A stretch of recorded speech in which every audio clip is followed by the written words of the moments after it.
ओम शांति।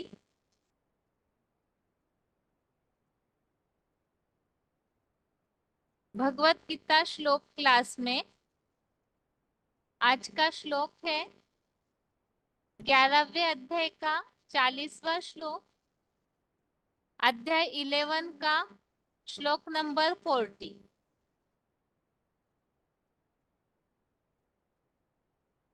श्लोक है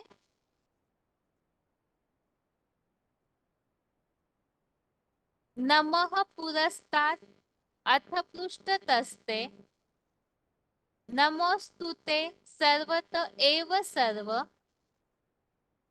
अनंत वीर्या मित विक्रमस्त्वं सर्वं समाप्नोषि ततोऽसि सर्वः। श्लोक फिर से। नमः पुरस्तात् अथ पृष्ठतस्ते नमोस्तुते सर्वत एव सर्व अनंत वीर्या मितविक्रमस्त्वं सर्वं समाप्नोषि ततोऽसि सर्वः। श्लोक फिर से। नमः पुरस्तात् अथ पृष्ठतस्ते नमोस्तुते सर्वत एव सर्व अनंत वीर्या मितं विक्रमस्त्वं सर्वं समाप्नोषि ततोऽसि सर्व। श्लोक का संधि विच्छेद है। नमः पुरस्तात् अथ पृष्ठतः ते नमः अस्तु ते सर्वत एव सर्व अनंत वीर्य अमित विक्रमः त्वं सर्वं समाप्नोषि ततः असि सर्व। 11वें अध्याय के 40वें श्लोक का संधि विच्छेद फिर से। नमः पुरस्तात् अथ पृष्ठतः ते नमः अस्तु ते सर्वत एव सर्व अनंत वीर्य अमित विक्रमः त्वं सर्वं समाप्नोषि ततः असि सर्व। अभी शब्दों के अर्थ है। ते अर्थात आपको, पुरस्तात् अर्थात सन्मुख, अथ अर्थात और, पृष्ठतः अर्थात पीछे से, नमः अर्थात नमस्कार, सर्व अर्थात है सब कुछ, सर्व सर्वतः अर्थात है प्राणी मात्र के सब कुछ, ते अर्थात आपको, एव अर्थात ही, नमः अर्थात नमस्कार, अस्तु अर्थात हो, अनंत वीर्य अर्थात हे अनंत वीर्य, त्वं अर्थात आप, अमित विक्रमः अर्थात अत्यंत पराक्रमी हो, सर्वम अर्थात सब में, समाप्नोषि अर्थात समाये हुए हो, ततः अर्थात इसलिए, सर्वः अर्थात सब कुछ, असि अर्थात हो। शब्दों के अर्थ फिर से।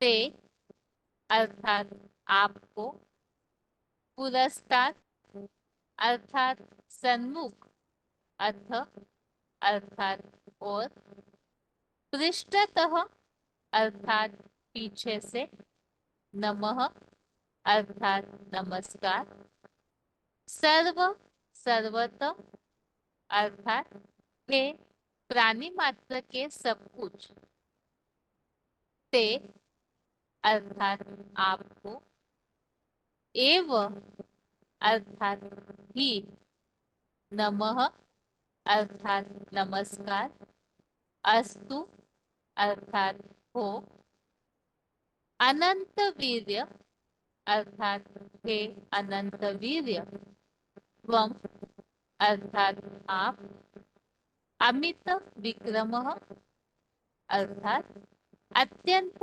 पराक्रमी हो, सर्वम अर्थात सब में, समाप्नोषि अर्थात समाये हुए हो, ततः अर्थात इसलिए, सर्वः अर्थात सब कुछ, असि अर्थात हो।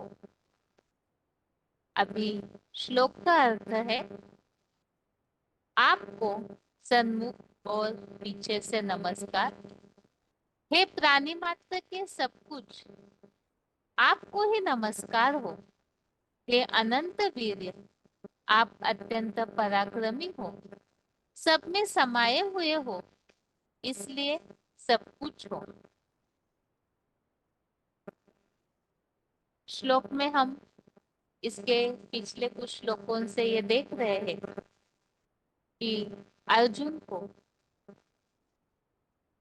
जब विराट रूप का दर्शन हुआ, ज्ञान के द्वारा उन्होंने विराट रूप का रहस्य समझा बुद्धि रूपी नेत्र से, और भगवान के द्वारा जब उन्हें ज्ञान के द्वारा बुद्धि का साक्षात्कार कराया गया कि किस तरह से विराट रूप विनाश काल में भयंकर रूप भी धारण करते हैं, इसलिए क्योंकि जब ये दुनिया में परिवर्तन नहीं होता है तो रौद्र रूप के द्वारा, भयंकर रूप के द्वारा इस सृष्टि में ही ऐसे हलचल निर्माण हो जाती है कि उससे सारे संसार के प्राणी भयभीत हो जाते हैं।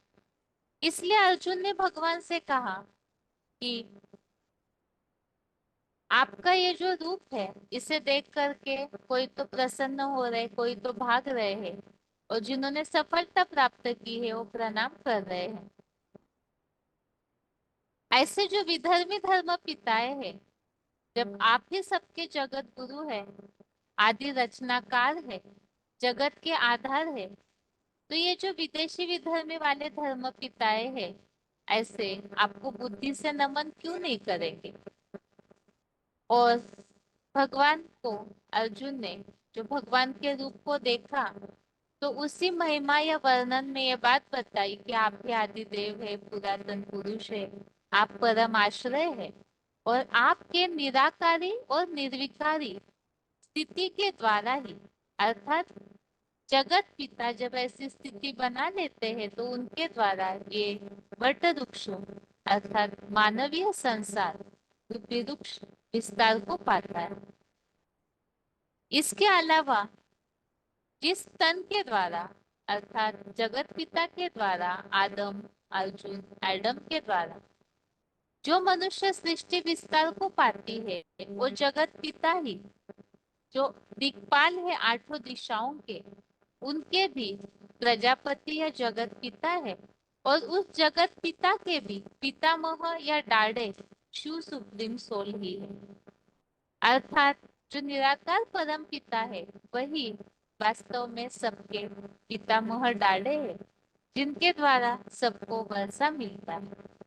इसीलिए अर्जुन उन्हें बार बार नमस्कार कर रहे हैं, क्योंकि जब विराट रूप का वास्तविक रूप उन्होंने ज्ञान के द्वारा समझा तो बार बार नमस्कार कर रहे हैं। और आज के इस श्लोक में भी यही बात बताई कि आपको सन्मुख मतलब सामने से भी नमस्कार और पीछे से भी नमस्कार। इसका मतलब एक तो ये होता है कि सामने से तो अच्छी बातें कर ली और पीछे से व्यक्ति की ग्लानि करते हैं। मुरलियों में हम इस बात के लिए भी समझते हैं, जो बाबा बोलते हैं कि सन्मुख अर्थात वास्तव में मुख के सामने, सामने तो बैठे हुए हैं लेकिन बुद्धि बाहर भागती है या तो निगेटिव संकल्प चलते हैं, तो वास्तव में उसे सन्मुख नहीं कहा जाएगा। तो यहाँ नमस्कार करना अर्थात बुद्धि को झुकाना, तो सन्मुख और पीछे से भी नमस्कार अर्थात बुद्धि को पूरी तरह से सामने भी सच्चे दिल से झुकना और पीछे से भी उसी तरह सच्चे दिल से झुकना। इसी के लिए बताया आपको सन्मुख भी नमस्कार और पीछे से भी नमस्कार। परम पिता शिव जिस तन के द्वारा मुकर्रर तन के द्वारा प्रत्यक्ष होते हैं, वही परम पिता का सगुण साकार रूप है, जो निराकार परम पिता शिव को साकार में संसार के सामने प्रत्यक्ष करने के निमित्त बनते हैं। तो उनके लिए उनके प्रति जो सम्मान है, उसके लिए हमने पिछले श्लोक में 39 श्लोक में जो पॉइंट समझा उसमें ये बात बताई कि वास्तव में नमस्कार करना बुद्धि से झुकना अर्थात कोई भी बात को क्रॉस नहीं करना, जो बताया उसी तरह से श्रीमत को पूरी तरह से फॉलो करना। ये हो गया नमस्कार। आगे श्लोक में बताया है प्राणी मात्र के सब कुछ, आप ही सारे प्राणी मात्र के सब कुछ, जिसके लिए भक्ति मार्ग में कहा जाता है त्वमेव मातश्च पिता त्वमेव त्वमेव सर्वम मम देव देव। तो आप ही सब कुछ है। इसके लिए ही हमने 9वें अध्याय में भी जो श्लोक समझे थे, गतिर्भर्ता प्रभु साक्षी निवासः शरणम सुरु, अर्थात ही वो पिता माता पिता धाता और विधाता है, आश्रय है, पितामह सब कुछ ही है। तो प्राणी मात्र के सारे संबंध एक भगवान ही है और सारे संबंध यहाँ पुरुषोत्तम संगम युग में जब परम पिता इस सृष्टि पर आते हैं, तो साकार का द्वारा ही वो सारे प्राणी मात्र के सब कुछ बनते हैं। इसके लिए हम मुरलियों में भी इस बात को सुनते हैं, जो बाबा ने बोला है जब विनाश का समय होगा, अभी तो देह के संबंधियों में लागत रहती है, लेकिन अंत में विनाश के समय में सबको इस बात का एहसास जरूर होगा, एक ही सच्चा मीत है भगवान और बाकी सबके सब स्वार्थी है, क्योंकि देहभान है तो कहीं ना कहीं स्वार्थपन आ ही जाता है। तो इसीलिए बताया प्राणी मात्र के आप ही सब कुछ है, आपको नमस्कार हो, ये अनंत वीर्य, आप अत्यंत पराक्रमी हो। तो अनंत वीर्य इसी के लिए हमने श्लोकों में शब्द समझे हैं, अमोघ वीर्य है, अर्थात तो कभी क्षरित नहीं होते हैं। अन्य आत्माएं जन्म मरण के चक्र में आते आते पूरी तरह से पतन हो जाती है। परम पिता शिव तो जन्म मरण के चक्र में आते ही नहीं, इसीलिए उनकी तो बात ही निराली है, जिसके लिए हमने इसके पहले 37 श्लोक में ये बात देखी थी। वो सत्य असत्य देव दानव दोनों से भी परे एकमात्र अमोघ वीर्य। तो इसीलिए वो अनंत वीर्य है, अर्थात परम पिता शिव समान हीरो पार्टधारी भी ऐसे वास्तव में प्रैक्टिकल में उस अनंत वीर्य अमोघ वीर्य का पाठ जो हीरो पार्टधारी है उनके द्वारा ही होता है, क्योंकि वो इस तरह अपने आत्मिक स्टेज बना लेते हैं। और वही हीरो पार्टधारी ही अत्यंत पराक्रमी भी है, क्योंकि जन्म जन्मांतर विधर्मी आत्माओं से टक्कर लेते हैं लेकिन हार नहीं मानते। इसीलिए बताया आप प्राणी मात्र के सब कुछ है, तो सब में समाये हुए हैं, इसीलिए आप सब कुछ हैं। अब सब में समाये हुए हैं अर्थात क्या, ये सब में समाये हुए हैं, इस बात को भक्ति मार्ग के गीता पाठी ब्राह्मण तो अलग रीति से लेते हैं, अर्थात ही सर्वव्यापी की बात को फैलाया हुआ है। जहां जहां भी गीता में इस तरह के उल्लेख आए हुए हैं, तो उनका अन्यर्थ लेकर उसकी वास्तविकता को न समझ करके, यदि जैसे 9वें अध्याय में हमने इस बात को समझा था कि योग ऊर्जा जो है वो सब में, भगवान की जो याद है वो सब में नंबरवार समाई हुई होती है। तो यहाँ भी सब में समाये हुए अर्थात ही वास्तव में भगवान की याद की शक्ति जो है नंबरवार पुरुषार्थ अनुसार सब में समाई हुई होती है। अभी श्लोक का क्लैरिफिकेशन सहित अर्थ है, आपको सच्चाई से सन्मुख और पीछे से नमस्कार। ये मात्र दिखावटी सम्मान नहीं है प्राणी मात्र के सब कुछ। आपको ही दसों दिशाओं में सब ओर से नमस्कार हो। हे अनंत वीर्य, आप अत्यंत पराक्रमी हो, क्योंकि आप ही सर्वशक्तिमान महादेव की योग ऊर्जा से नंबरवार सब में समाये हुए हो। इसीलिए प्राणी मात्र के लिए आप ही सब कुछ हो। तो क्लैरिफिकेशन वाले अर्थ में स्पष्ट बताया हुआ है, आपको सच्चाई से सन्मुख और पीछे से भी नमस्कार। एक होता है सामने से दिखावटी हाथ तो जोड़ लिए, दिखावटी बातें कर ली कि बहुत झुके हुए हैं बुद्धि से भी वाचा से भी, लेकिन अंदर से कुछ और बातें मन में चलते रहती है। तो इसीलिए ही विराट रूप ज्ञान की, याद की ऐसी तेजों में रोशनी वाला रूप है। तो उनके आगे पूरी तरह से बुद्धि से झुकना अर्थात पूरी तरह श्रीमत पे चलना, तो वही है सच्चाई से सन्मुख और पीछे से नमस्कार। तो ये दिखावटी सम्मान नहीं है। और हे प्राणी मात्र के सब कुछ, आपको ही दसों दिशाओं में सब ओर से नमस्कार। हे अनंत वीर्य, आप अत्यंत पराक्रमी हो, क्योंकि आप ही सर्वशक्तिमान महादेव की योग ऊर्जा से नंबरवार सब में समाये हुए हो।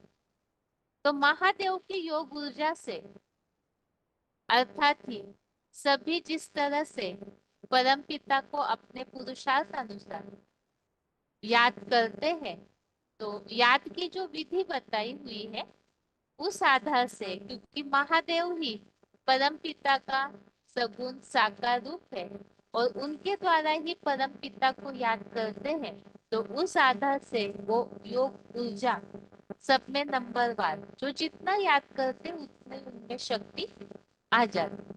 तो शक्ति सब में समाई हुई है और वो शक्ति सभी में है, इसीलिए ही आप सब कुछ है। सर्व संबंधों के रूप में भी आप सब कुछ है और याद की शक्ति आपकी समाई हुई है, इसीलिए भी आप सब कुछ है। अभी इस श्लोक संबंधित जहाँ उल्लेख आए हुए हैं वो रेफरेंस श्लोक देखते हैं। रेफरेंस श्लोक है 11वें अध्याय का 19, अध्याय 11 का श्लोक नंबर 19। इस श्लोक में बताया हुआ है, आदि मध्य और अंत रहित ऑलराउंडर अमोघ वीर्य, अनादि मध्यांतम अनंत वीर्य। तो इसमें उल्लेख आया हुआ है कि वो अनंत वीर्य है, अमोघ वीर्य है। आगे है अगला रेफरेंस श्लोक,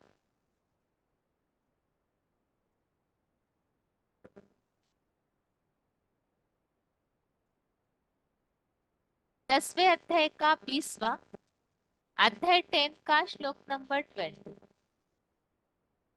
जैसे श्लोक में उल्लेख आया हुआ है, योग ऊर्जा के द्वारा, महादेव की योग ऊर्जा के द्वारा आप सब में नंबरवार पुरुषार्थ अनुसार समाये हुए हैं।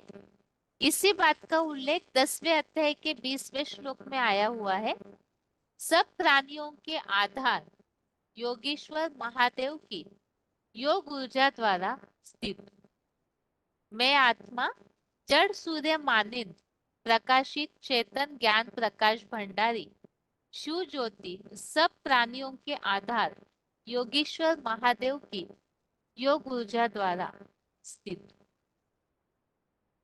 तो परमपिता शिव जो है वो तो इस सृष्टि पर नहीं रहते सदैव, लेकिन उनका साकार प्रतिरूप अर्थात महादेव, तो वही सारे प्राणी मात्र का आधार बताया, और उनकी योग ऊर्जा के द्वारा ही परमपिता शिव सब में समाये।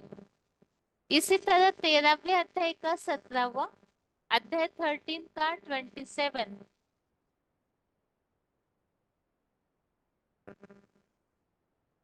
इस श्लोक में भी बताया हुआ है,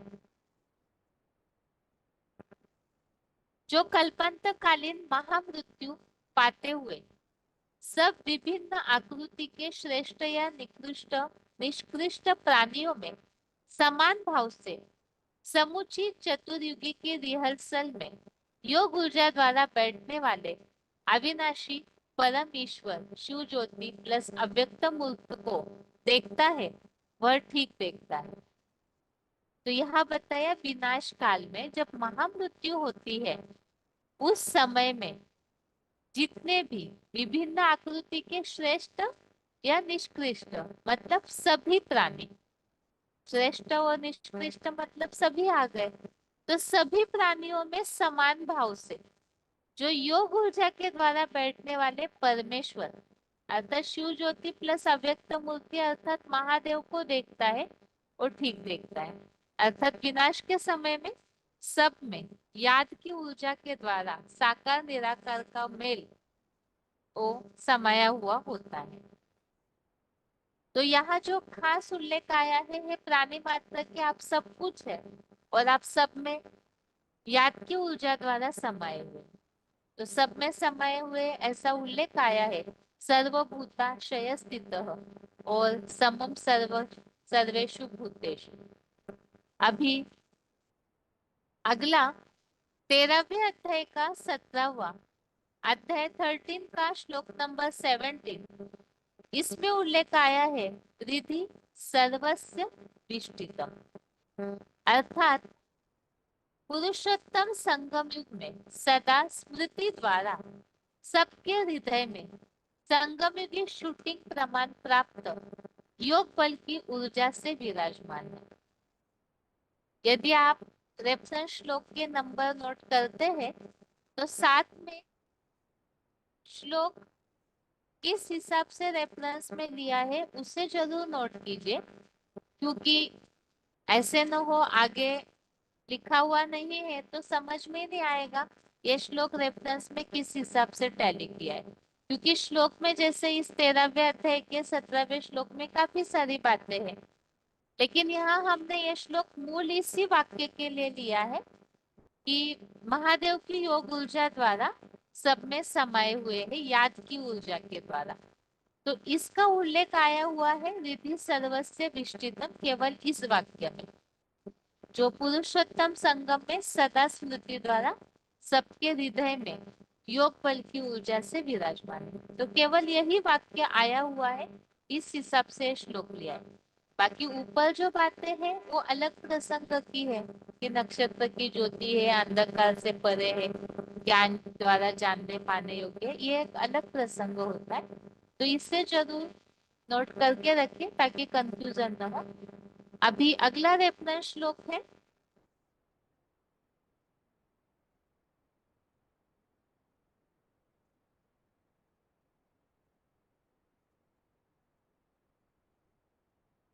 15वें अध्याय का 15वां, अध्याय 15 का श्लोक नंबर 15, इसमें उल्लेख आया है कल्पांत में मैं सबके दिल में नंबरवार स्मृति रूप से आदि मध्य या अंत में निवास करता हूँ। तो कल्प के अंत का जो समय है वो तो संगम युगी है, तो संगम युग में नंबरवार पुरुषार्थ अनुसार जैसे जो याद करते हैं उस अनुसार आदि मध्य या अंत में निवास करता हूँ। और 18वें अध्याय का 61, अध्याय 18 का 61 नंबर श्लोक में उल्लेख आया है सब प्राणियों के नंबरवार हृदय में ईश्वर के समान बना विश्वनाथ योग ऊर्जा से स्वयं ही शासक बना बैठा है।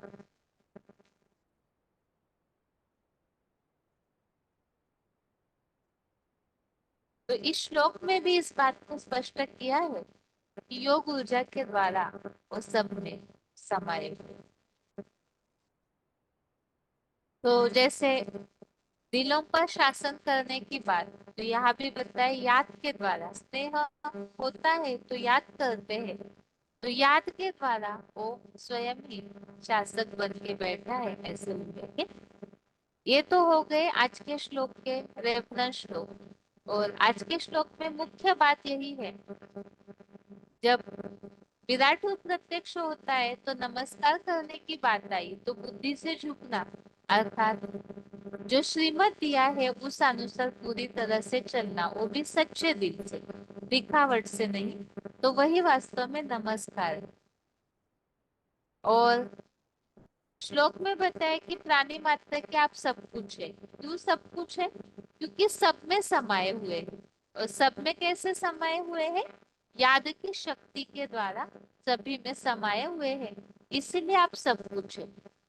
तो यहाँ जैसे कि जो जितना जिस संबंध से, मूल्यों में ये बात आती है कि जो जिस संबंध से जितना याद करेंगे शिव बाबा को, तो सर्व संबंधों से याद किया तो उस आधार से वो प्राणी मात्र के सब कुछ हुए। तो इसीलिए बताया प्राणी मात्र के याद के द्वारा सब कुछ है, सबके हृदय में समाये हुए और साथ में अत्यंत पराक्रमी। ये तो श्लोक का अर्थ हुआ। आगे उच्चारण सुनते हैं, उसके बाद पॉइंट्स।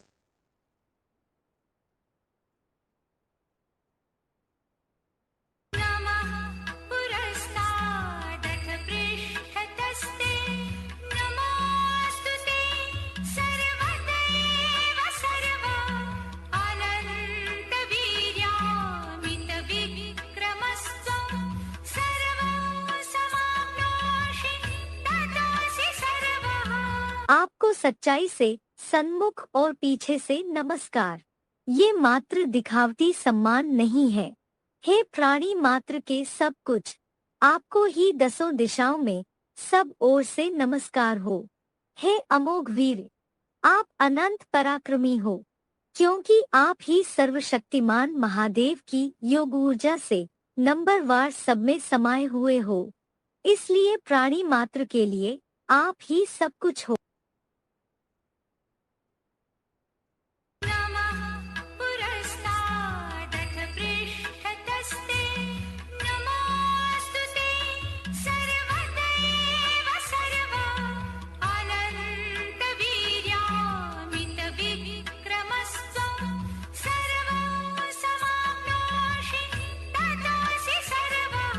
आपको सच्चाई से सन्मुख और पीछे से नमस्कार। ये मात्र दिखावटी सम्मान नहीं है। हे प्राणी मात्र के सब कुछ, आपको ही दसों दिशाओं में सब ओर से नमस्कार हो। हे अमोघ वीर, आप अनंत पराक्रमी हो, क्योंकि आप ही सर्वशक्तिमान महादेव की योग ऊर्जा से नंबरवार सब में समाये हुए हो। इसलिए प्राणी मात्र के लिए आप ही सब कुछ हो। आगे है श्लोक संबंधित points. VCD number 2354, VCD number 235, 1 घंटा 16 मिनट, 1 आवर 16 मिनट्स के बाद से लिया हुआ पॉइंट है प्राणी मात्र के सब कुछ। तो जो द्वापर के आदि के कवि हुए हैं, कोई तो अव्वल नंबर कवि हुआ होगा, उसने ये कल्पना की है क्या, जिसके लिए गायन है, प्रैक्टिकल में भी करते हैं भक्ति मार्ग में। त्वमेव माता, तू ही एक मेरी माता। त्वमेव पिता, तू ही मेरी माता, तू ही एक मेरा पिता। और फिर बोल दिया त्वमेव सर्वम मम देव देव, तुम मेरे सब कुछ हो। माने मेरे सारे संबंध तुम्हारे साथ हैं।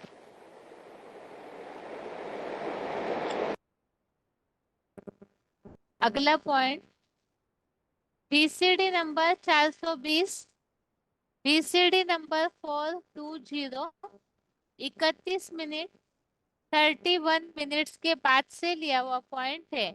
प्राणी मात्र के सब कुछ।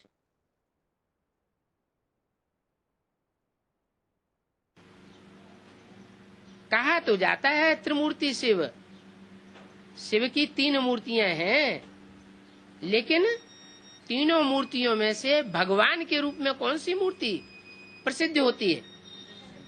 एक शंकर की मूर्ति, महादेव की मूर्ति।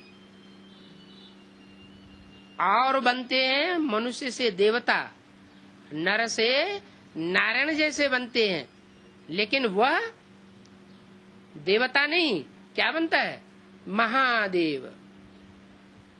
देवताओं में महान पार्टधारी, उस महान पार्टधारी में मैं मुकर्रर रूप से प्रवेश करके उसके द्वारा जो भी मनुष्य आत्माएं हैं, जो भी मेरे बच्चे हैं, उनसे मैं सर्व संबंधों से आकर के मिलता हूँ। इसलिए भक्ति मार्ग में कहते हैं, तुमेव माता च पिता तुमेव, तुमेव बंधु च सखा तुमेव, तुमेव सर्वम मम देव देव। हर प्रकार के संबंध परमात्मा बाप आकर के जोड़ते हैं बच्चों के साथ। ये भी कहते हैं, जिस संबंध की अनुभूति में कमी रह जाएगी, मेरे से वो संबंध नहीं निभा सकेंगे, उसके लिए जन्म जन्मांतर परेशान होते रहेंगे, दुखी होते रहेंगे, तरसते रहेंगे।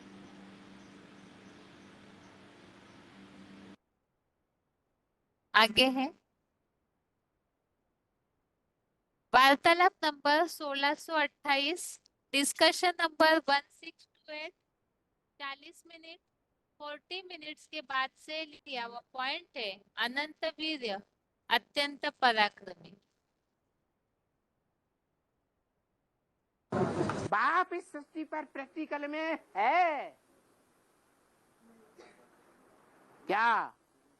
सिखाने वाला, राजयोग की पढ़ाई पढ़ाने वाला, जो उस दुनिया के मनुष्यों के बीच में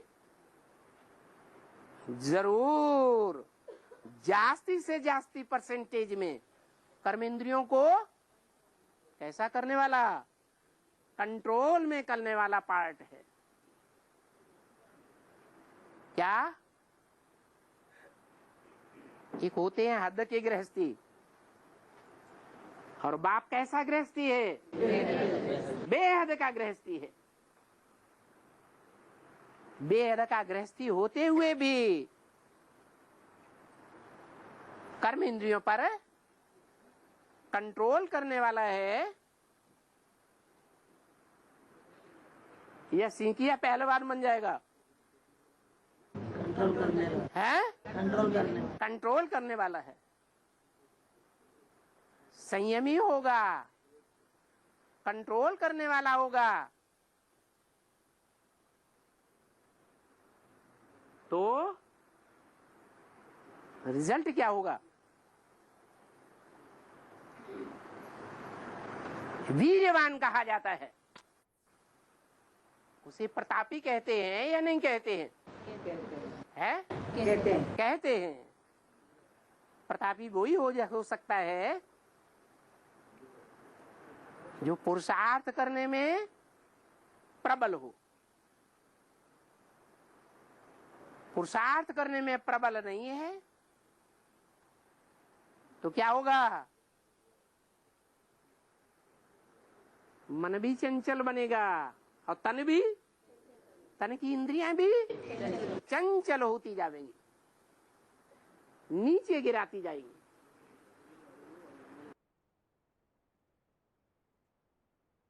आगे है बीसीडी नंबर 2235, बीसीडी नंबर 2235, 1 घंटा 4 मिनट 1 आवर 4 मिनट्स के बाद से लिया हुआ पॉइंट है। अनंत वीर्य और अत्यंत पराक्रमी।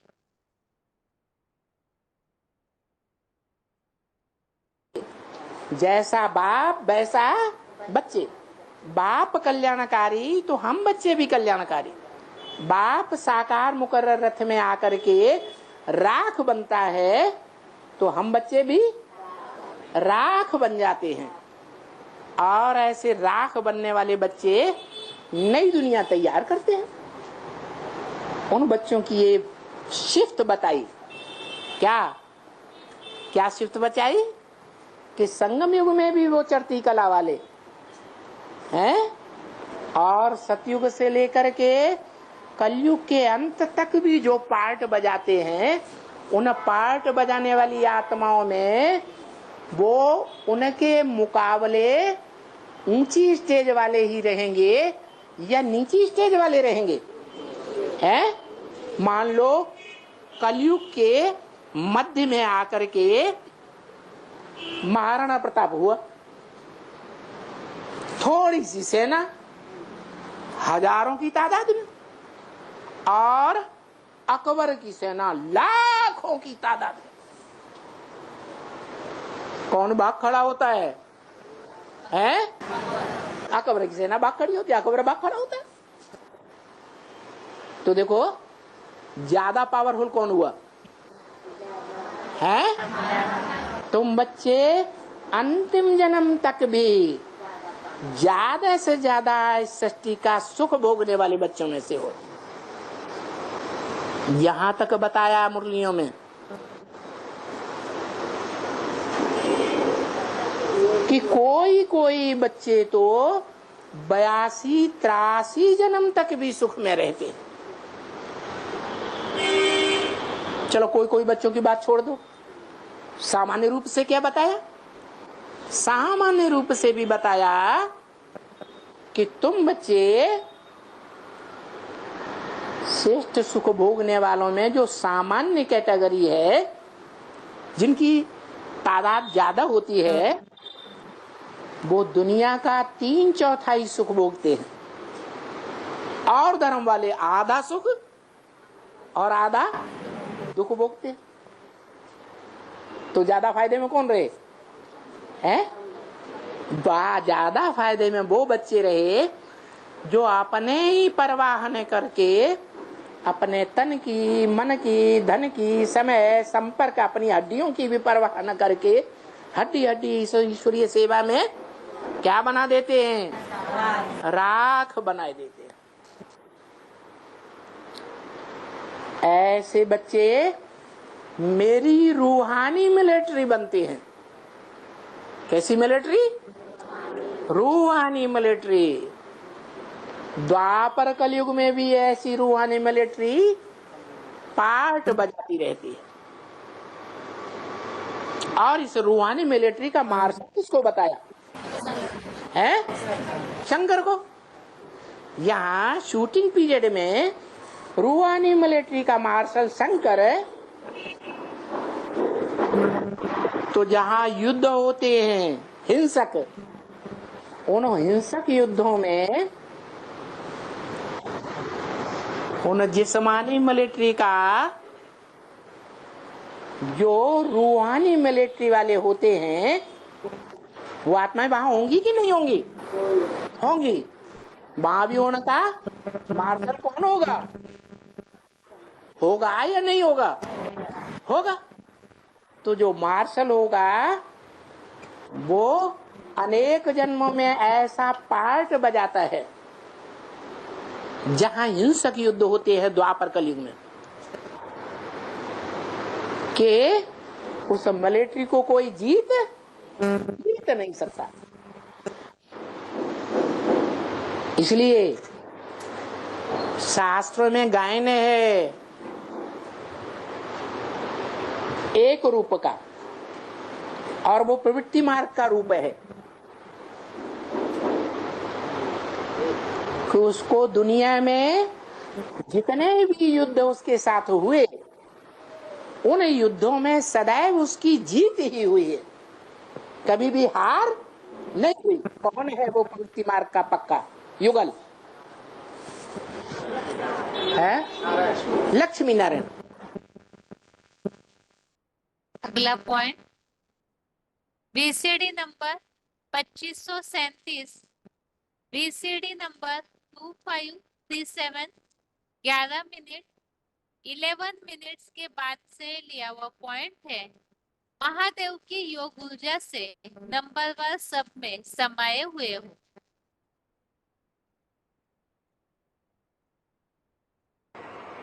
माने परम पिता ज्ञान का भंडारी, अखूट ज्ञान का भंडारी, और परमात्मा अखूट योग का भंडारी। तो वो योग की पावर वो सारी सृष्टि में वितरित होती रहती है। हर प्राणी मात्र जैसे एक इंस्ट्रूमेंट हो गया, जड़ 5 तत्वों का पुतला, और उसमें परम पिता का करंट तो है, लेकिन परम पिता तो नहीं है। तो किसका करंट चालू रहता है?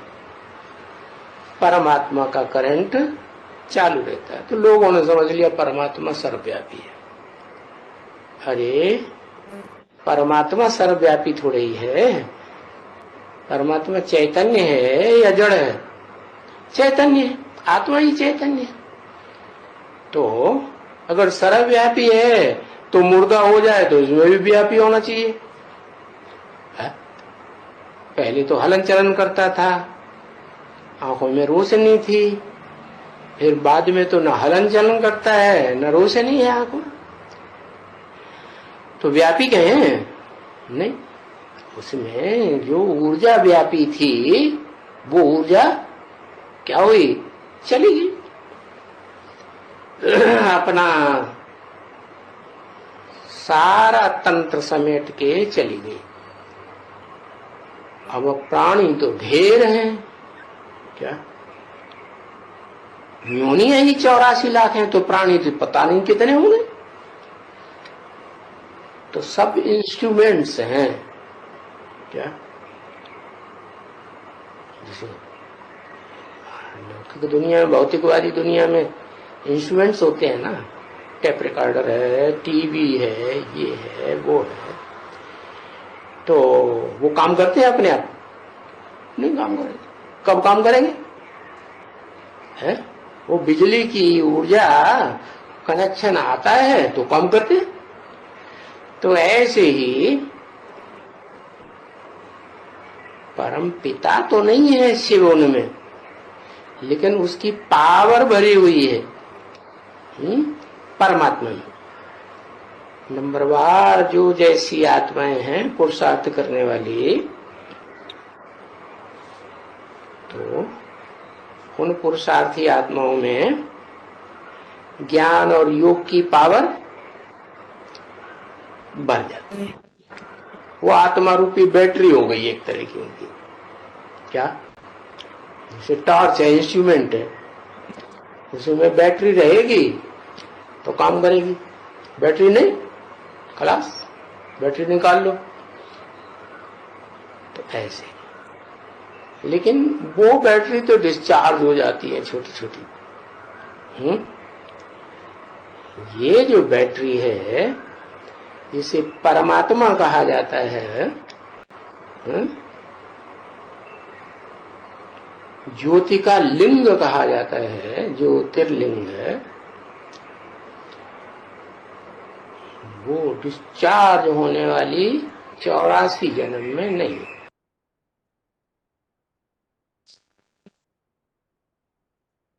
इस तरह से 11वें अध्याय के 40वें श्लोक का अर्थ हमने समझा।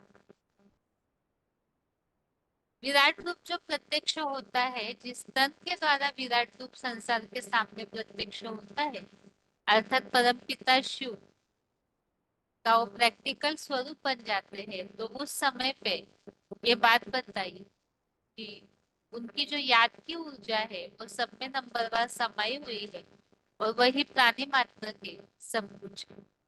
जो अभी पॉइंट में भी हमने समझा, जैसे बिजली का करंट पास होता है, इस तरह से ये जो याद की ऊर्जा है वो सभी में अपने अपने याद की शक्ति के अनुसार प्रभावित होती रहती है। ये तो आज के श्लोक का अर्थ है। अभी रिवीजन के लिए श्लोक है 9वें अध्याय का 26 और 27वां, अध्याय 9 का श्लोक नंबर 26, 27। इसके पहले श्लोकों में हम टॉपिक समझ रहे थे ज्ञान रस, अर्थात संगम युग में सोम रस पीकर के यज्ञ सेवाओं से शिव बाबा को प्रसन्न करके देवताएं बनते हैं, और उन्हीं देवताओं के यज्ञ सेवा के पुण्य क्षीण होने पर वो फिर मृत्युलोकवासी बन जाते हैं। तो इसीलिए यज्ञ सेवा का महत्व या महिमा हमने सुनी। यज्ञ सेवा जो करेंगे तो उनका भार के अप्राप्त वस्तुओं की प्राप्ति का और प्राप्त हुई वस्तुओं की रक्षा का भार कल्पांत में कयामत के समय स्वयं भगवान वहन करते हैं। तो ये तो अव्यभिचारी भक्तों की बात बताई। बाकी ऐसे भी है जो पूरी तरह से प्रत्यक्ष रीति अव्यभिचारी भक्ति नहीं कर पाते, तो उनका उल्लेख भी हमने 23, 24, 25वें श्लोक में समझा, जिसमें ये बात बताई हुई है। कोई तो अप्रत्यक्ष रीति से यज्ञ सेवा करते हैं और कोई तो ऐसे हैं जो ये जानते ही नहीं है कि यज्ञ सेवाओं का उपभोक्ता महादेव के द्वारा परम पिता ही है, और न जानने के कारण, न पहचानने के कारण और धर्मों में जाकर कन्वर्ट होते हैं, भ्रष्ट बन बनते हैं। ऐसे ही बताया कि जो एक भगवान की ही अव्यभिचारी याद करते हैं, जो 25वें श्लोक में हमने समझा, जो कम कला वाले देवताओं को पूजा करने वाले हैं वो उन्हीं को प्राप्त होंगे, अर्थात कम कला की प्राप्ति करेंगे। जो भूत प्रेतों की पूजा करते हैं वो भूत प्रेत योनियों को ही प्राप्त करते हैं।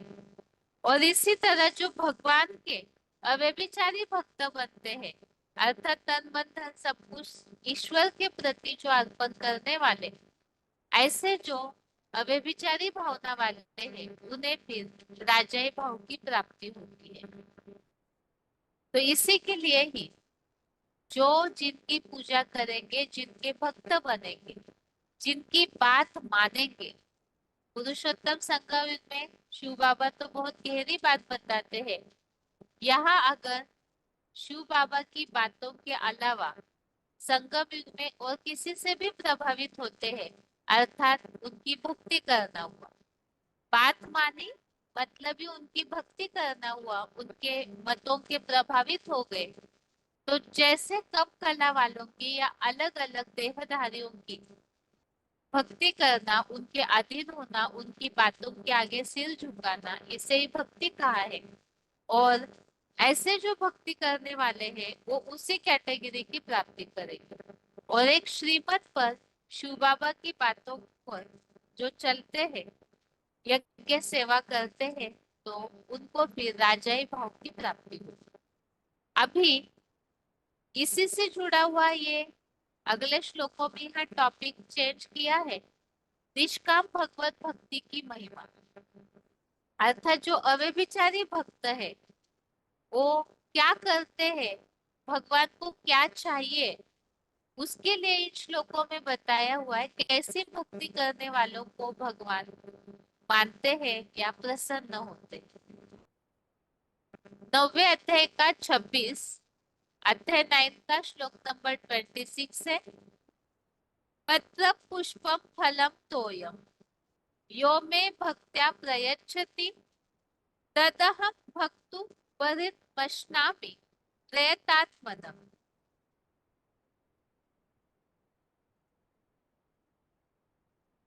श्लोक फिर से, पत्रम पुष्पम फलम तोयम यो मे भक्त्या प्रयच्छति तदहं भक्त्युपहृतम अश्नामि प्रयतात्मनम्।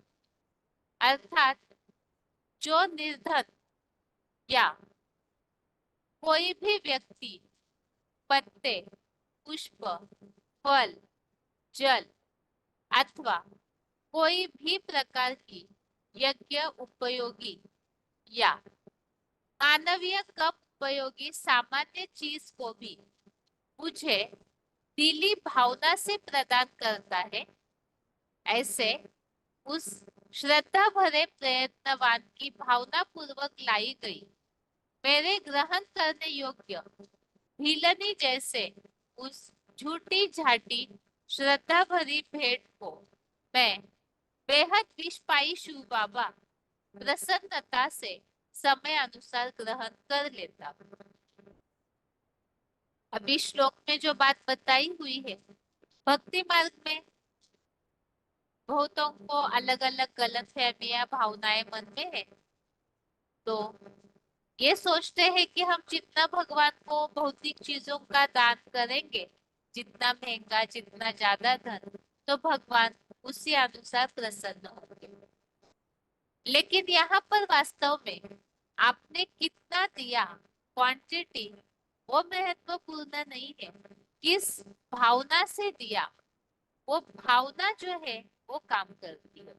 इसीलिए इस श्लोक में खास बात बताई है, मुझे दिली भावना से जो प्रदान करता है, दिल की भावना के साथ जो प्रदान करता है। इसके लिए हमने 6वें अध्याय में भी एक बात समझी थी, भगवान को बुद्धि वाले प्रिय नहीं है, बल्कि भावना वाले ज्यादा प्रिय है। तो यहाँ पर बैलेंस तो जरूर होना चाहिए, ज्ञान की समझ और साथ में दिल की भावना भी। तो आपने क्या दिया और कितना दिया वो महत्वपूर्ण नहीं है। इसीलिए यहाँ बताया, कोई अगर निर्धन, पत्ते, पुष्प, फल, जल, कुछ भी ऐसी चीजें देता है जो यज्ञ उपयोगी हो, क्योंकि पुरुषोत्तम संगम युग में शिव बाबा ने जो रुद्र ज्ञान यज्ञ, अविनाशी यज्ञ रचा है, जिस यज्ञ में जितना तन, मन, धन, समय, संबंध, संपर्क की जो आहुति देते हैं, लेकिन वो आहुति भावना पूर्वक डाली गई हो, तो ऐसी भावना पूर्वक लाई गई भेंट को शिव बाबा ग्रहण करते हैं। इसके लिए उदाहरण दिया भिलने के झूठे बेर, जो शास्त्रों में प्रसिद्ध है कि श्री राम जब वनवास में भटक रहे थे, उस समय भीलनी ने उन्हें बेर खिलाए। तो ऐसे कहानी बताई जाती है कि वो श्री राम को भगवान के रूप में मान रही थी, तो अपने उद्धार के लिए वो इंतजार कर रही थी भीलनी। उन्होंने हर बेर को झूठा करके देखा ताकि बेर खट्टे न हो। यहाँ तो वास्तव में बाबा मुरलियों में बेहद की बातें बताते हैं, लेकिन ये शास्त्रों की कहानी है। तो इसके लिए बताया, शिव बाबा हर चीज को भावना देख करके स्वीकार करते। ये श्लोक का अर्थ है। अभी आगे रेफरेंस श्लोक है।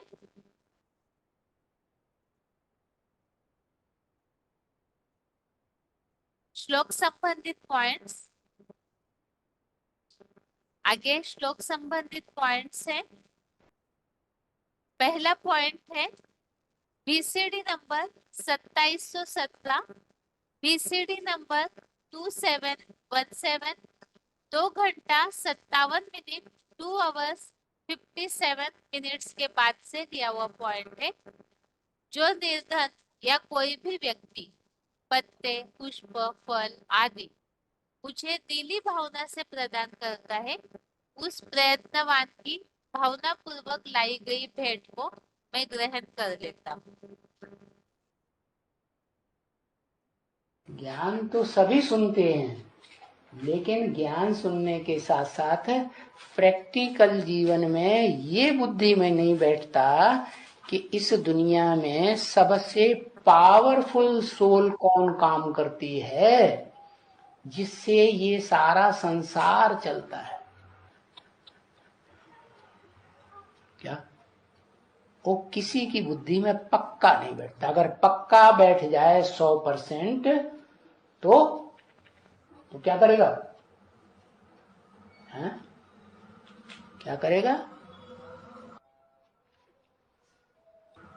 पक्का आत्मा बनेगा। जो आत्मा पक्का बनेगा तो रिजल्ट क्या आएगा? मैं देह नहीं हूं, देह देह नहीं, और इंद्रियों की उपलब्धि प्राप्ति प्राप्ति नहीं। क्या करेगा? सहज काम है, नहीं सहज काम नहीं है, है? बढ़िया बढ़िया। उस आत्मा को लड्डू पेड़ा सामने आ जाए तो छोड़ देता है क्या, कि छोड़ देगा? हैं? सेक्रीफाइस करेगा। अच्छा, किसके लिए? तुम्हारे लिए? अच्छा, चलो ठीक है, करता होगा। अपने राम का तो बस का नहीं है क्या? और उसमें भी खास करके कुछ माताएं हैं बड़े प्यार से लाती हैं। गीता में तो लिखा हुआ है ना। हाँ? अरे वो बीज रूप आत्माएं शास्त्रों के ऊपर विश्वास करने वाली होंगी कि नहीं होंगी? हैं? सब नहीं होंगी। दूसरे धर्म का छिलका होकर चढ़ा होगा तो नहीं होंगी, लेकिन जो पक्की सूर्यवंशी आत्माएं होंगी वो तो विश्वास करेंगी ना। हाँ, तो गीता में तो लिखा हुआ है क्या? पत्रम पुष्पम फलम तोयम यो मे श्रद्धा प्रयच्छति, उनको मैं ग्रहण कर लेता हूँ। तो जब भगवान बाप इस सृष्टि पर आकर के गीता ज्ञान सुनाते हैं और कोई श्रद्धा पूर्वक कुछ अर्पण करता है तो लेता है, तो बच्चा नहीं लेगा? लेगा कि नहीं लेगा? हाँ लेगा। अरे भाई ज्यादा नहीं लेगा तो थोड़ा तो लेगा। हाँ, थोड़ा लेगा। ऐसे होता है कि नहीं? हाँ, इतना थोड़ा तो ले गया। जो परंपरा चल पड़ी, कितनी परंपरा क्या चल पड़ी संसार में, भक्तों ने परंपरा चल रही है, भगवान के मुंह में थोड़ा सा डालेंगे और सारा खुद खा जाएंगे। How how. आगे है अगला point, BCD number 1544, BCD number 1544, 52 minute 52 minutes के बाद से लिया हुआ पॉइंट है। जो निर्धन या कोई भी व्यक्ति कोई भी प्रकार की सामान्य चीज को भी मुझे दिली भावना से प्रदान करता है, ऐसे उस श्रद्धा भरे प्रयत्नवान की भावना पूर्वक लाई गई मेरे ग्रहण करने योग्य भिल्ली जैसे झूठी झाटी श्रद्धा भरी भेंट को मैं बेहद विस्पाई शिव बाबा प्रसन्नता से ग्रहण कर लेता हूँ।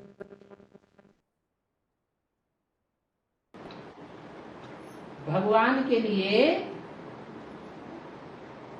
प्रेम सबसे बड़ी बात है। प्रेम के भूखे हैं भगवान, या प्रेम के अलावा किसी दूसरे भाव के भूखे हैं? तो राम तो भगवान के रूप में दिखाया है, इसलिए प्रेम की भूख दिखाई है उनको।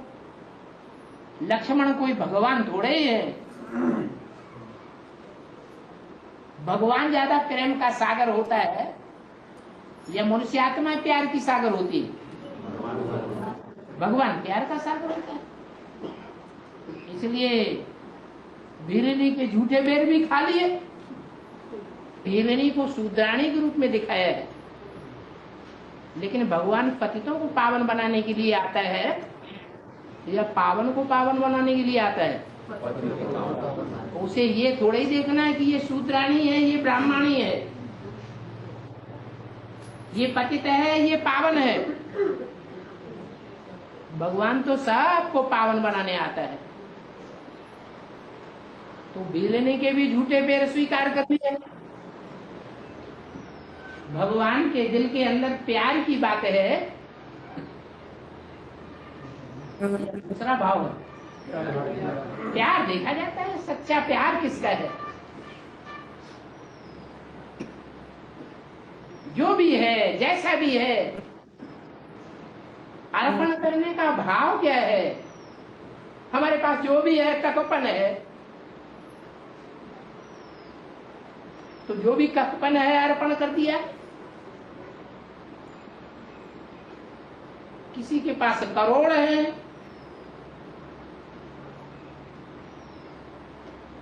वो उसने अर्पण नहीं किया।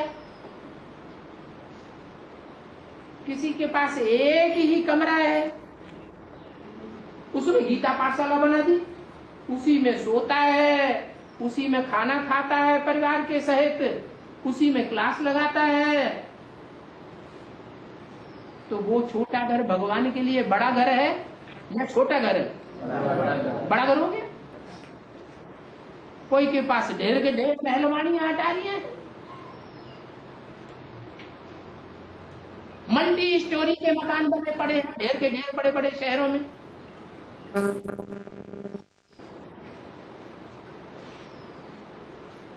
भगवान के हाथ कुछ भी नहीं आता है, तो भगवान भी क्या समझेगा? यही तो समझेगा 8 गांव का चौधरी 20 गांव का राम, अपने काम ना आ रही तो ऐसी तैसे में जान रख दे।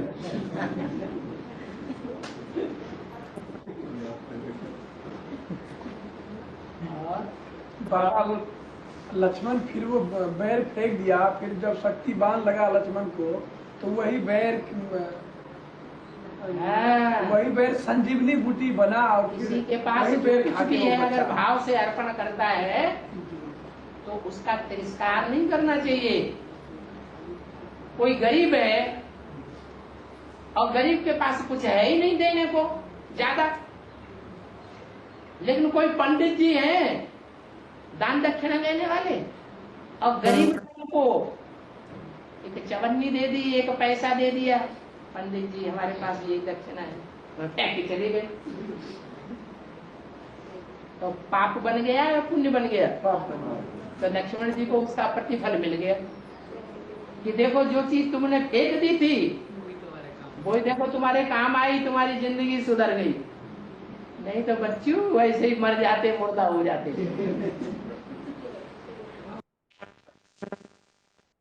आगे है 27वां श्लोक, श्लोक नंबर 27 है। यत् करोषि यदश्नासि यज्जुहोषि ददासि यत् तपस्यसि कौन्तेय तत् कुरुष्व मदर्पणम्। श्लोक फिर से 9वें अध्याय का 27वां श्लोक है। यत् करोषि यदश्नासि यज्जुहोषि ददासि यत् तपस्यसि कौन्तेय तत् कुरुष्व मदर्पणम्। अर्थात हे कुंती पुत्र, जो कर्म तू करता है, जो तू खाता है पीता है या अपने उमंग उत्साह से जो ज्ञान यज्ञ सेवा करता है, जो देता है, वह जो आत्मस्टार की स्मृति का सर्वोच्च रूहानी तप करता है, वह सब मुझ एकमात्र अव्यक्त मूर्ति शिव बाबा को अर्पण कर। तो यहाँ पर ये बात बताई है, जो निष्काम भगवत भक्ति की उपासना कैसे करते हैं, तो उसका तरीका और ऐसे भक्तों की महिमा भी की हुई है। पहले श्लोक में हमने समझा कि कैसे भी भावना पूर्वक दी हुई भेंट जो है वो भगवान स्वीकार करते हैं। इसीलिए बताया जो कुछ भी करते हैं तो सब कुछ ईश्वर अर्पणम सोच करके ही करना है कि हमारा हर कार्य ईश्वरीय सेवार्थ ही हो, स्वार्थ युक्त न हो। इसी के लिए इस श्लोक में बताया जो तू कर्म करता है, जो तू खाता है पीता है, अपने उमंग उत्साह से यज्ञ सेवा करता है, जो देता है या जो आत्मिक स्थिति का तप करता है, वो सब कुछ एक शिव बाबा को अर्पण कर। इसके पहले 3रे अध्याय में भी इसी तरह यज्ञ सेवा में अर्पण करने की बात आई थी, तो वहां हमने इस बात को समझा था।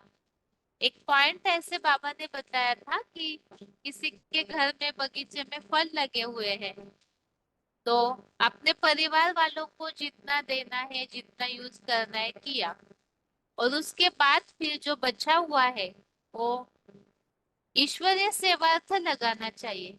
कोई तो ऐसे है कि संकुचित भावना होती है तो ईश्वरीय कार्य के लिए मदद करनी चाहिए, ये भावना नहीं मन में आती। तो यहाँ यही बात बताई कि अपने शरीर के लिए, अपने जीवन के लिए जो कुछ भी यूज करना है वो आवश्यकता अनुसार यूज करके बाकी यज्ञ सेवा की भावना होनी चाहिए। अभी इसी श्लोक संबंधित आगे पॉइंट समझेंगे। लेकिन उसके पहले है आगे श्लोक है, रेफरेंस श्लोक।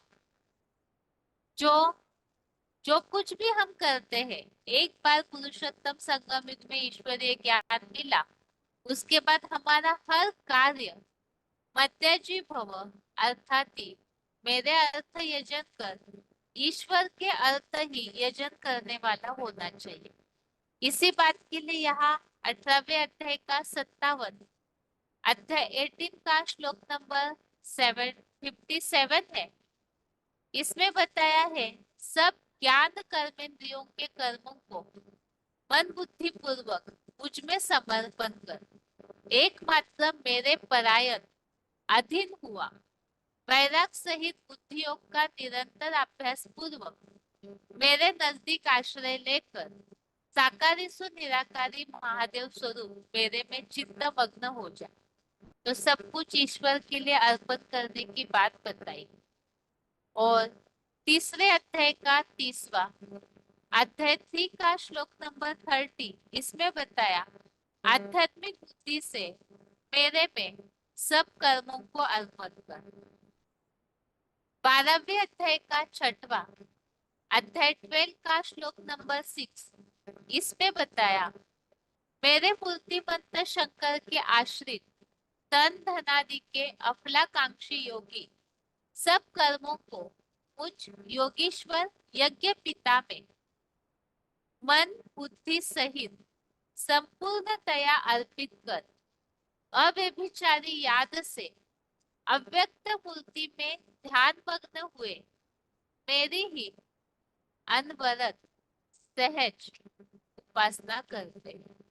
तो यहाँ भी संपूर्णतया अर्पण करने की बात बताई और अव्यभिचारी याद। तो मन के संकल्प भी जो बताया, जो कुछ तू करता है, खाता है, पीता है, जो तपस्या करता है, मन के हर संकल्प हर कर्म ईश्वरीय सेवार्थ अर्पण है। जैसे गृहस्थ में रह रहे तो भी अपने को ट्रस्टी समझ करके कार्य करना चाहिए। तो यदि ये बात बुद्धि में है कि हम तो यहाँ ट्रस्टी है, ईश्वर ने ये संभालने के लिए दिया है, तो अपनापन या अटैचमेंट नहीं रहेगा। इसी तरह से जो कुछ भी प्राप्ति होती है वो ईश्वरीय सेवा के हेतु लगाने की बुद्धि में बात रहेगी और इससे याद सहज होगी और साथ ही में पाप कर्म भी जल्दी भस्म हो जाएगा। आगे है श्लोक संबंधित points.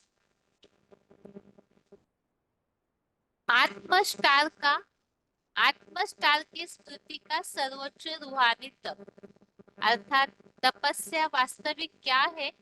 BCD number 2307, BCD number 2307 1 घंटा 20 मिनट 1 आवर 20 मिनट्स के बाद से लिया हुआ पॉइंट। मुरली में तपस्या का रूप बताया है। आत्मिक स्थिति में रहना ही सबसे बड़ी तपस्या है।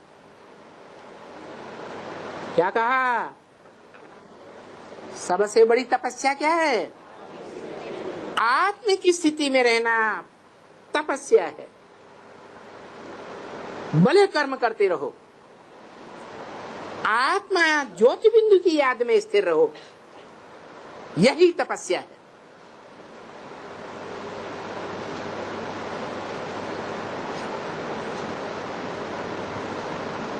ऐसी तपस्या जिसमें इंद्रियां और इंद्रियों के सुख बिल्कुल याद न रहे। इंद्रियातीत स्टेज, अतीन्द्रिय सुख में रमण करने वाला। आगे है बीसीडी नंबर 2376 2376 3 घंटा 27 मिनट 3 आवर्स 27 मिनट्स के बाद से लिया हुआ पॉइंट है। आत्मस्टार की स्मृति का सर्वोच्च रूहानी तप मुझ एकमात्र अव्यक्त मूर्ति शिव बाबा को अर्पण कर। तो बताया कि ये मन मना भव का जो अर्थ है यही रूहानी यात्रा है। किसके मन में समा जाना? जिसका मन निसंकल्प हो गया, बिंदु रूप बन गया, उसके बिंदु रूप स्वरूप में समा जाना। ये संकल्पों के जो भी बुदबुदे हैं वो सारे संकल्प एक के संकल्प में समा जाएं। एक का क्या संकल्प है? जो झाड़ के ऊपर बैठा दिखाया गया। अरे एक शिव बाबा, दूसरा न कोई। एक ज्योति बिंदु, दूसरा न कोई। वो ही स्मृति है, कोई दूसरी स्मृति है। तो 500-700 करोड़ मनुष्य आत्माओं को किसमें समाना है आखिरी है? अरे जो गीता में लिखा है, जगत अव्यक्त मूर्तिना, जगत की वो अव्यक्त मूर्ति है जिसको हाथ पांव नाक आंख कान नहीं दिखाए जाते। देखने में आते हैं शिवलिंग में? नहीं आते, इसलिए अव्यक्त है। व्यक्त माने देखने योग्य, अव्यक्त माने न देखने योग्य। उस अव्यक्त मूर्ति में सारी दुनिया समा जाएगी। उसी से सारी दुनिया निकलेगी। आगे है बीसीडी नंबर 2611 2611 37 मिनट 37 मिनट्स के बाद से लिया हुआ पॉइंट है। जो कर्म तू करता है, जो तू खाता है पीता है, या अपने उमंग उत्साह से जो ज्ञान यज्ञ सेवा करता है, जो देता है, वह सब कुछ एकमात्र शिव बाबा को अर्पण कर। जो भी कर्म कर, जो भी स्वाहा कर, तन स्वाहा कर, मन स्वाहा कर, धन स्वाहा कर, जो भी स्वाहा करना हो ताकत, वो सारी मत याजी मेरे लिए स्वाहा कर। क्योंकि जिससे दिल लग जाती है, जिसमें मन लग जाता है, बस उसी की सेवा करने के लिए, उसी के पास रहने की दिल होती है। घड़ी घड़ी बुद्धि उधर ही भागती है। तो मन मना भाव पहले बनेंगे तो क्या होगा? मध्याजी भाव बन जाएंगे। मेरे लिए ही फिर यजन करेंगे और किसी की तरफ लागत ही नहीं जाएगी।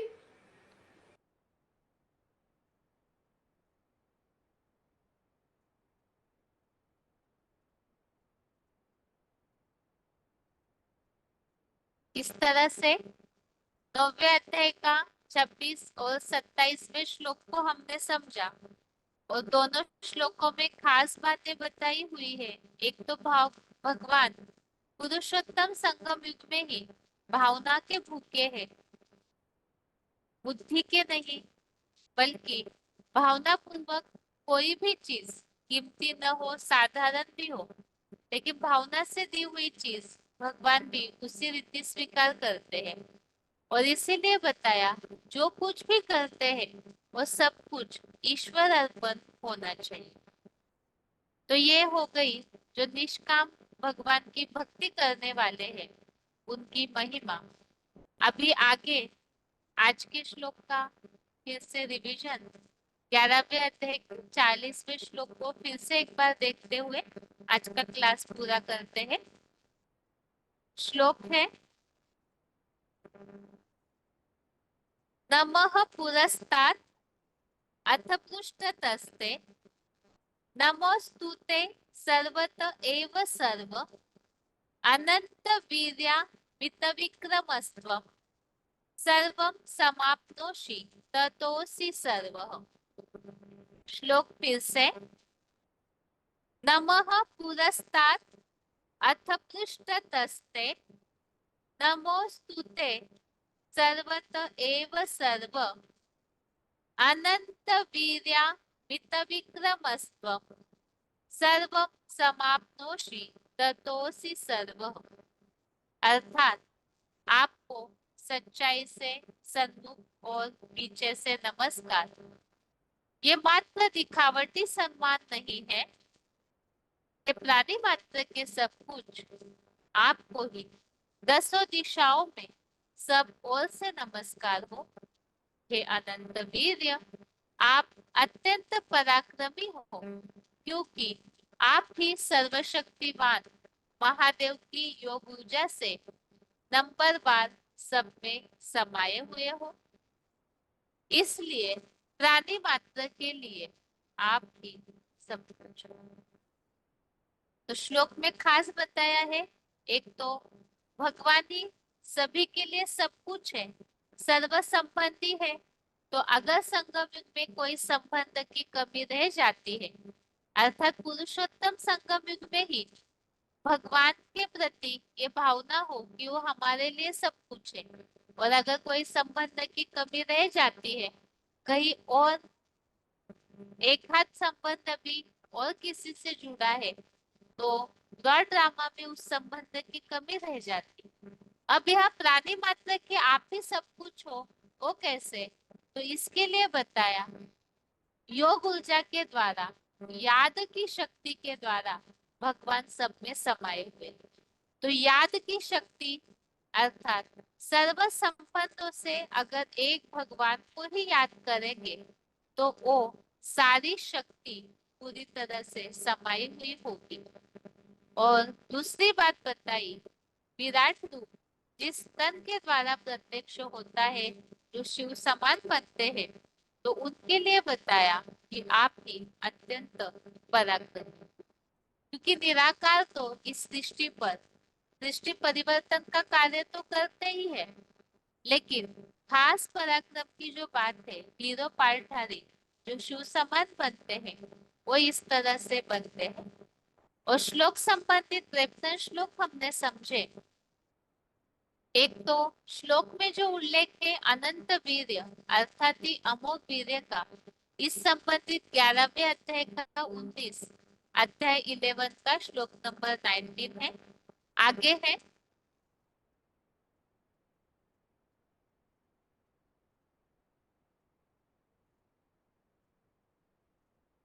अगला रेफरेंस श्लोक है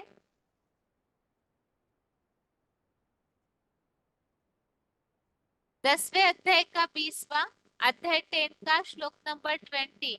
इसमें भी उल्लेख है सब प्राणियों के आधार महादेव की योग ऊर्जा द्वारा स्थित हूँ। 13वें अध्याय का 27 अध्याय 13 का 27, इसमें भी उल्लेख है कल्पांतकालीन महामृत्यु के समय सभी प्राणियों में समान भाव से योग ऊर्जा द्वारा बैठने वाले अविनाशी परमेश्वर। 13वें अध्याय का 17वां अध्याय 13 का 17 नंबर श्लोक में आया है, रिद्धि सर्वस्य विष्टितम, संगम युग में सदैव स्मृति द्वारा सबके हृदय में योग बल की योग ऊर्जा से विराजमान। आगे है,